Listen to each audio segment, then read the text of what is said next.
आप देख रहे हैं अनहोनी। तो चलिए बढ़ते हैं आज की इस कहानी की ओर।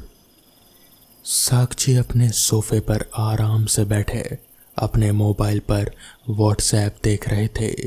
कई लोगों ने उसे मज़ेदार क्लिक्स भेज रखे थे जिन्हें देखकर वो पेट पकड़ पकड़ कर हंसते। तभी उसका ध्यान उसकी नारेला वाली आस्था मौसी के मैसेज पर गया। उसकी आस्था मौसी भी विचित्र चीज़ें भेजा करती थी उसे, पर साक्षी को वो सब भी पसंद था। देखें आज क्या भेजा है मौसी ने।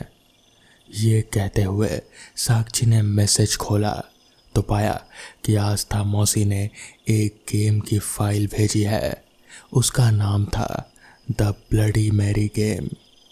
साक्षी ने बिना कुछ सोचे बगैर कि उस फाइल में वायरस हो सकता था या उस गेम में कुछ घिनौना हो, उसने वो फाइल लोड कर दी। गेम शुरू हुआ और सामने स्क्रीन पर एक बेहद ही डरावनी औरत का चित्र आया। उसकी लंबी नाखून थी, काले घुंघराले बाल थे, आंखों के इर्द गिर्द काले घेरे थे, त्वचा सफ़ेद सी थी, शार्क मछली की तरह असंख्य नुकीले दांत थे और उसने लाल रंग का पुराने ज़माने का गाउन पहन रखा था। उस औरत के पीछे एक कमरा था जिसमें छत विछत लाश, आदमियों के अंग और खून हर तरफ फैला हुआ था। उसे देख साक्षी एक पल के लिए तो सहम गई, पर फिर भी उसने गेम खेलकर देखने की सोची। उसे डरावने मोबाइल गेम्स पसंद थे। ग्राफिक्स बढ़िया लग रहे हैं और माहौल भी काफ़ी डरावना है, बढ़िया। खुश होते हुए साक्षी ने मन में कहा। कुछ पल बाद स्क्रीन पर स्टार्ट का बटन आया जिसे साक्षी ने दबा दिया। फिर कुछ समय तक लोड होने के बाद वही डरावनी औरत स्क्रीन के सामने प्रकट हो गई और डरावने तरीके से हंसने लगी। ये सुन साक्षी थोड़ा घबरा गई। आगे उस औरत ने कहा कि उसका नाम मैरी है, जिसके बाद मैरी ने कहा, वेलकम, ब्लडी मैरी गेम में आपका स्वागत है। ये गेम खेलने से पहले एक चेतावनी, ये गेम काफ़ी डरावना है। अगर आप बच्चे हैं, वृद्ध हैं, दिल के मरीज हैं या फिर प्रेग्नेंट हैं तो इस गेम को ना खेलें। प्रेग्नेंट शब्द ने साक्षी की दुखती रग पर हाथ रख दिया। वो दोबारा उन बुरी यादों में खो गई जिनसे वो बचना चाहती थी। शादी के 10 साल बाद भी वो माँ नहीं बन पाई थी। डॉक्टरों ने कह दिया कि वो कभी भी माँ नहीं बन पाएगी। शैलेंद्र, उसके पति, और उसकी कितनी तमन्ना थी बच्चे के लिए। साक्षी ने फौरन इन ख्यालों को झटक दिया, अपने आंसू पोंछे और अपना पूरा ध्यान गेम में लगा दिया। आगे मैरी बोली, ये गेम आसान है। अपनी और अपने किसी प्रियजन की तस्वीर अपलोड करो, फिर आपके सामने एक बड़ा सा आईना आएगा। अपने कमरे में अंधेरा कर आपको बस 3 बार ब्लडी मैरी बोलना है और तब आपको भविष्य दिखेगा, आपका और आपके उस प्रियजन का। भविष्य देखने के बाद आपके सामने 2 विकल्प होंगे। अपने भविष्य के आधार पर आपको उन दोनों में से एक विकल्प को चुनना होगा। साक्षी ने मन ही मन कहा, ये गेम तो मुझे कोई डरावना सा स्लैशर गेम लग रहा है, पर यह तो काफ़ी आसान गेम निकला। कोई नहीं, गेम मज़ेदार लगता है, चलो खेलते हैं। साक्षी ने शैलेंद्र और अपनी तस्वीर अपलोड कर दी। फिर वो अपने कमरे में गई, खिड़कियों पर पर्दे डाले और अंधेरा कर अपने बिस्तर पर बैठ गई। बैठने के बाद उसने कहा, bloody Mary, bloody Mary, bloody Mary. Screen पर लोडिंग दिखने लगा। काफ़ी समय तक कुछ दिखा ही नहीं। साक्षी ने झुंझला कर कहा, ये तो बकवास गेम निकला, बेमतलब का मैंने अपना सारा समय बर्बाद किया। ये कहकर साक्षी उठी ही थी कि अचानक उसे चक्कर आए और वो गिर पड़ी। उसे जब होश आया तो उसने पाया कि वो किसी अनजान कमरे में थी। उसके हाथ पैर बंधे हुए थे, मुंह पर पट्टे थे, जिस कारण वो आवाज़ नहीं लगा पा रहे थे। तभी उस कमरे का दरवाज़ा खुला और सामने उसे दो परछाइयाँ दिखे। साक्षी को कुछ भी समझ में नहीं आ रहा था कि ये सब क्या हो रहा था। वो हैरानी से अपने आसपास देख रहे थे। फिर उन परछाइयों को उसने मन ही मन में कहा, ये सब क्या हो रहा है? मैं तो अपने घर में थी और वो गेम खेल रही थी, पर फिर क्या हुआ? याद नहीं आ रहा। मेरा किडनैप हुआ? नहीं, पर कोई ऐसा क्यों करेगा? तभी वो परछाइयाँ आगे आई और साक्षी को अपने उन परछाइयों के चेहरे दिखे। वो शैलेंद्र था और उसके साथ में उसकी सेक्रेटरी आयुषी। उन्हें देख साक्षी खुश हो गई। उसने सोचा शैलेंद्र उसे बचाने आया है। पर तभी साक्षी की नज़र आयुषी के पेट पर पड़ी, जो बाहर आया हुआ था। साक्षी ने मन ही मन कहा, ये क्या हुआ? कुछ दिन पहले तक तो आयुषी 0 फिगर की थी, तो वो अचानक प्रेग्नेंट कैसे हो गई? साक्षी ये सब सोच ही रहे थे कि शैलेंद्र ने पास के एक टेबल पर रखा चाकू उठाया। साक्षी को लगा कि वो उसकी रस्सियां खोलने आया था, पर नहीं, शैलेंद्र ने साक्षी के पेट में चाकू घोंप दिया। साक्षी दर्द से चिल्लाई, पर वो आवाज़ उसकी दबकर ही रह गई, उसके मुंह पर लगे टेप के चलते। साक्षी की आंख में आश्चर्य देख शैलेंद्र ने कहा, या आयुषी को देख रही हो साक्षी? उसके पेट में मेरा ही बच्चा है, वो बच्चा जो तुम मुझे कभी नहीं दे सकी। तुम्हारे वजह से मेरी कितनी बदनामी हुई, मुझे क्या क्या झेलना पड़ा, इसलिए अब तुम्हें मरना होगा। ये कहते हुए शैलेंद्र ने 4-5 बार चाकू मार दिए साक्षी को। साक्षी मदद की नज़रों से आयुषी को देखती रही, इस उम्मीद में कि वो एक औरत है, शायद वो उसकी मदद कर दे। पर नहीं, आयुषी की शक्ल पर तो भाव थे ही नहीं। कोई सामान्य मनुष्य किसी दूसरे की हत्या देखते हुए शांत नहीं रह सकता था। इसी के साथ साक्षी ने दम तोड़ दिया। साक्षी के मरते ही शैलेंद्र ने एक कुल्हाड़ी से उसके टुकड़े किए और पास ही समुद्र में बहा दिए। ये सब साक्षी ना जाने क्यों देख पा रहे थे। तभी अचानक ही वो उठ खड़ी हुई। वो अपने कमरे में फर्श पर पड़ी हुई थी। उसका दिल जोरों से धड़क रहा था और वो पसीना पसीना हो चुकी थी। उसने मन में कहा, शायद कोई बुरा सपना था। तभी एक आवाज़ आई, ये सपना नहीं था साक्षी। ये सुनकर साक्षी चौंक गई।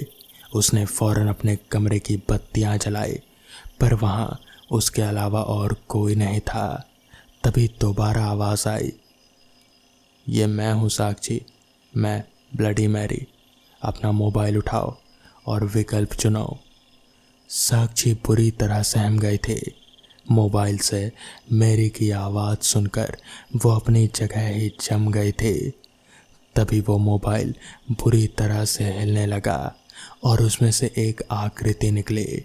वो कोई और नहीं बल्कि मैरी थी। उसे देख साक्षी अपने कमरे में भागने लगी, पर कमरे का दरवाज़ा खुला ही नहीं। मैरी साक्षी का मोबाइल उठाए उसके पास गई और उसे देते हुए बोली, ये लो साक्षी, और गेम को पूरा करो। अपने भविष्य के आधार पर विकल्प चुनो। साक्षी ने डरते हुए मोबाइल लिया और स्क्रीन पर देखा। सामने 2 विकल्प थे, एक मर जाओ और दूसरा था बदला। मैरी ने साक्षी से कहा, या तो तुम अपना भविष्य स्वीकार करो और अपने पति के हाथों मरो, या फिर बदला लो। तुमने कोई पाप या गुनाह नहीं किया, पर फिर भी तुम्हारा पति तुम्हें इसके लिए मार रहा है, क्योंकि तुम कभी माँ नहीं बन सकी। ये तो भगवान की मर्जी से होता है, इसमें तुम्हारी क्या गलती। फौरन बदला का विकल्प चुनो, इससे पहले कि वो बेरहम लोग तुम्हें मार डालें। इस पर साक्षी बोली, पर मैं तुम पर भरोसा कैसे करूं? ये जो तुमने मुझे भविष्य दिखाया वो कोई भ्रम भी सो हो सकता है। इस पर मैरी बोली, मैं भी तुम्हारी ही तरह थी साक्षी। मैं इंग्लैंड में पहली रानी मेरी ट्यूडर थी। मैं भी माँ नहीं बन पा रहे थे, इसलिए मैंने काले जादू का सहारा लिया। तब मुझे पता चला कि यह काम मेरी सौतेली बहन का था। उसी ने काला जादू किया था मुझ पर तब तक देर हो चुकी थी और मैं बे औलाद ही मर गई।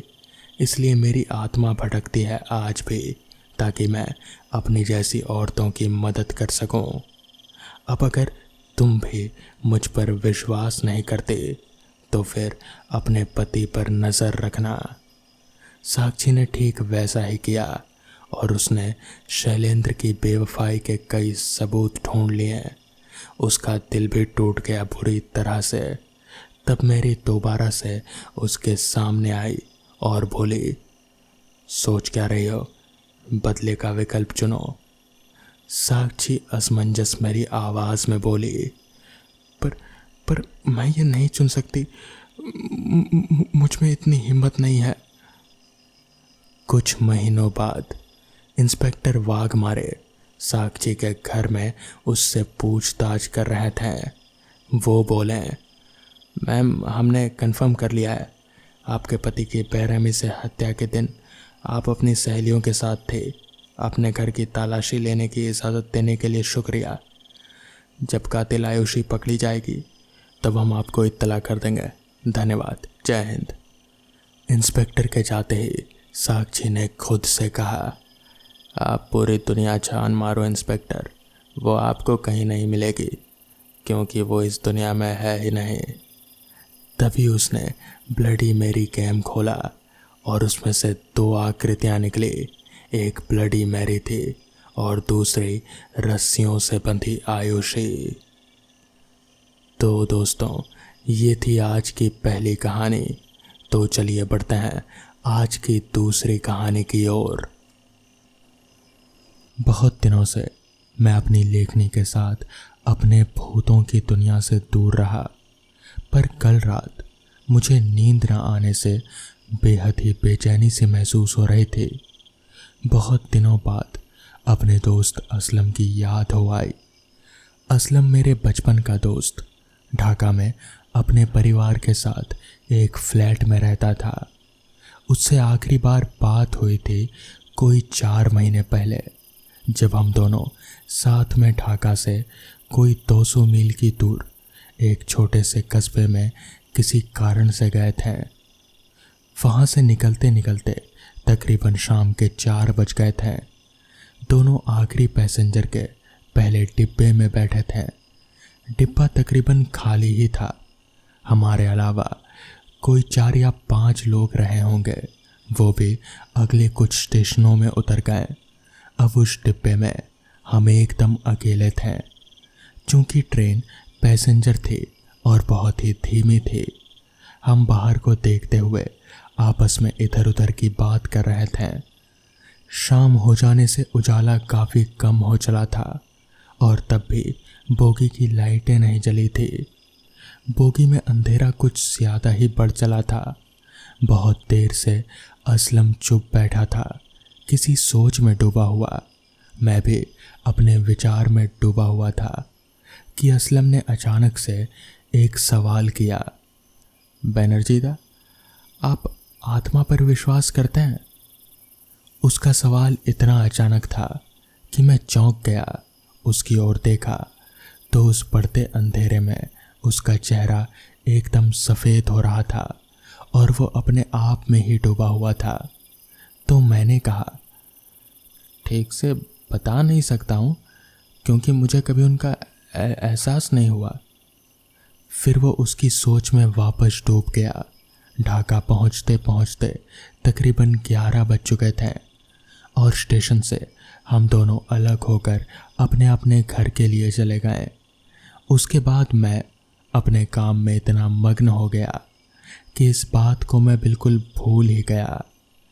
कोई 3 महीने बाद एक दिन शाम को असलम के अब्बा का फ़ोन आया। वो किसी कारण से बेहद परेशान होकर फ़ोन पर अजीब सी बात कर रहे थे।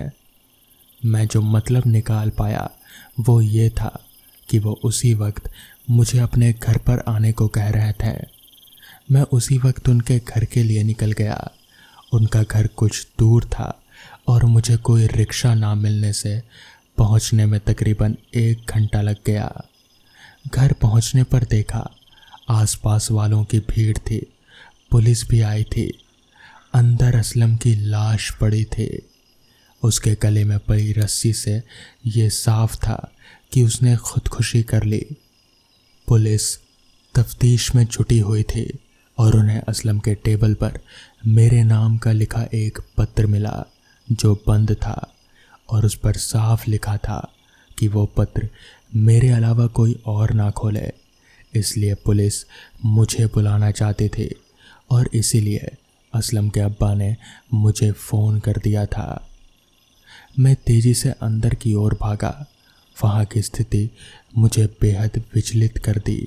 मेरे सामने ज़मीन पर उतार कर रखा मेरे दोस्त का मृत शरीर, गले में अभी तक पड़ी वो रस्सी का टुकड़ा जिसको काटकर उसे पंखे से उतारा गया था, बाकी हिस्सा पंखे पर ही था।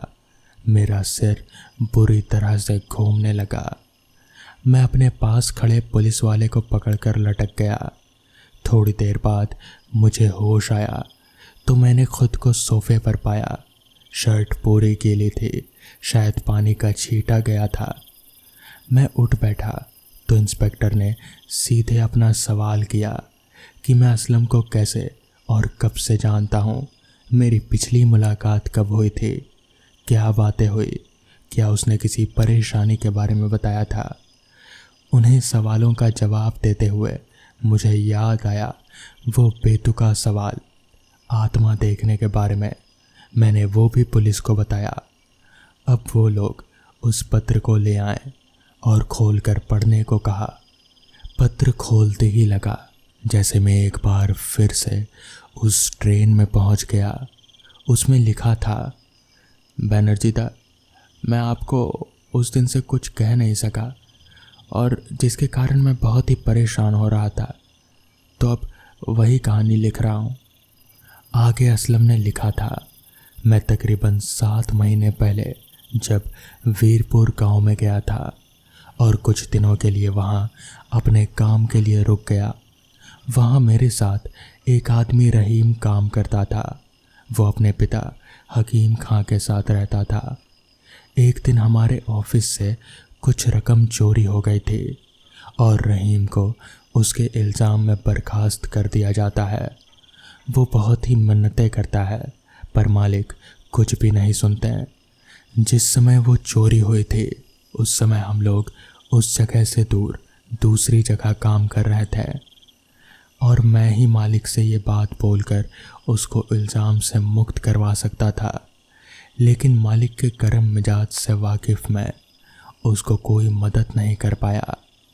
उसके बाद अगले दिन गांव के बाहर के बरगद पर उसकी लाश लटकी मिलती है और उसके अगले ही दिन उसके पिता की लाश भी उसी पेड़ पर लटकी मिलती है।